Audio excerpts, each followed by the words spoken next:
प्रिय छात्र एवं छात्राओं, आज हम आपको पढ़ाएंगे बिहारी लाल जी की भक्ति के बारे में। तो देखिएगा, इनका जन्म 1595 ईस्वी में हुआ था और इनका जन्म स्थान बसुआ गोविंदपुर जो ग्वालियर में स्थित है। पिता इनके थे पंडित केशवराय चौबे। रचना इनकी है बिहारी सतसई। भाषा ब्रज भाषा का इन्होंने प्रयोग किया है जो प्रौढ़ एवं परिमार्जित है। शैली है मुक्तक। बिहारी जी का देहावसान 1663 ईस्वी को हो गया। बिहारी जी ने वस्तुतः गागर में सागर भर दिया है, यानी कि थोड़े शब्दों में बहुत कुछ कह दिया है। सतसैया के दोहरे ज्यों नाविक के तीर, देखन में छोटे लागें घाव करत गंभीर। ये इनके बारे में हरिऔध जी ने कहा है। यानी कि इनके जो दोहे हैं ये सीधा हृदय पर प्रहार करते हैं, यानी अपना असर, अपनी अमिट छाप व्यक्ति के जीवन में छोड़ते हैं। अब हम आएंगे दोहों की ओर बच्चों, तो देखिएगा आप सभी ध्यान से। मेरी भव बाधा हरऊ राधा नागरी सोय, जातन की झाई परै श्याम हरित दुति होय। तो इसमें आप संदर्भ में लिखेंगे कि ये प्रस्तुत दोहा जो है ये बिहारी सतसई से पाठ्य पुस्तक के खंड काव्य में संकलित भक्ति शीर्षक से लिया गया है, जिसमें बिहारी ने क्या किया है, माँ राधिका जी की स्तुति की है। अब हम आ जाएंगे दोहे की ओर। मेरी भव बाधा हरऊ राधा नागरी सोय। कहते हैं कि हे राधा, हे माँ राधा, मेरी सांसारिक बाधा, सांसारिक बाधा क्या होती हैं व्यक्ति के जीवन में?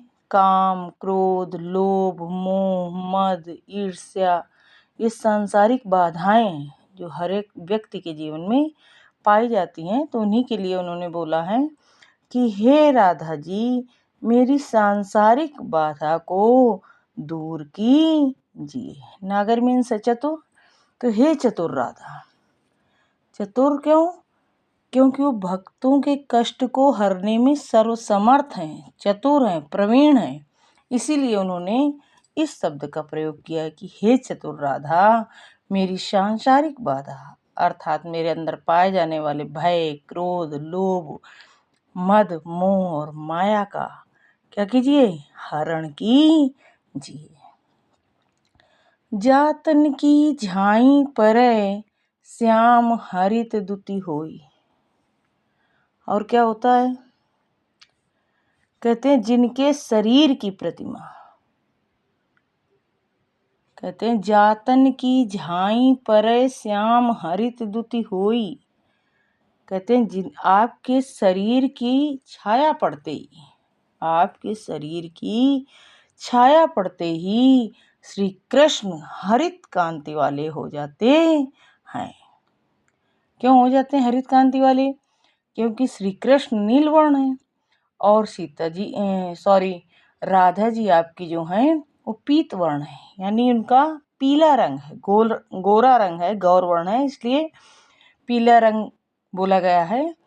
तो जातन की झाई परै, आपकी सुंदर पीलमा युक्त तन की छाया पड़ते ही नील वर्ण श्याम सुंदर हरित कांति को प्राप्त हो जाते हैं। अर्थात उनका जो शरीर है वो हरितिमा में परिवर्तित हो जाता है। तो हे चतुर राधा, मेरी सांसारिक बाधा दूर करें। अब इसमें आपका काव्य सौंदर्य होगा, क्या होगा? आप लिखेंगे पहले नंबर पर कि इसमें बिहारी जी ने अपनी अधिष्ठात्री देवी माँ राधिका से स्तुति की है। कि वो मेरी सांसारिक बाधा को दूर करें, आप ये भी लिख सकते हैं। और भाषा ब्रज, रस श्रृंगार एवं शांत, गुण प्रसाद एवं माधुर्य। और क्या होगा, अलंकार श्लेष है आपका, छंद दोहा, भाव साम में आप ये दोहा भी लिख सकते हैं। अधर धरत कै परत, ओंठ डीठ पट ज्योति, हरित बांस की बांसुरी, इंद्रधनुष रंग होती। अर्थात श्री कृष्ण जी के ओंठों में रखी रहने वाली बांसुरी, ओंठों के गुलाबीपन और क्या है, नेत्रों की नीलापन और पीतांबर का पीलापन पड़ते ही वो हरित रंग की बांसुरी इंद्रधनुषी रंग को प्राप्त हो जाती है। तो ये था बच्चों बिहारी लाल जी की भक्ति का दोहा, जिसे आप सभी अच्छे से पढ़ेंगे और इसे लाइक एवं सब्सक्राइब अवश्य करेंगे।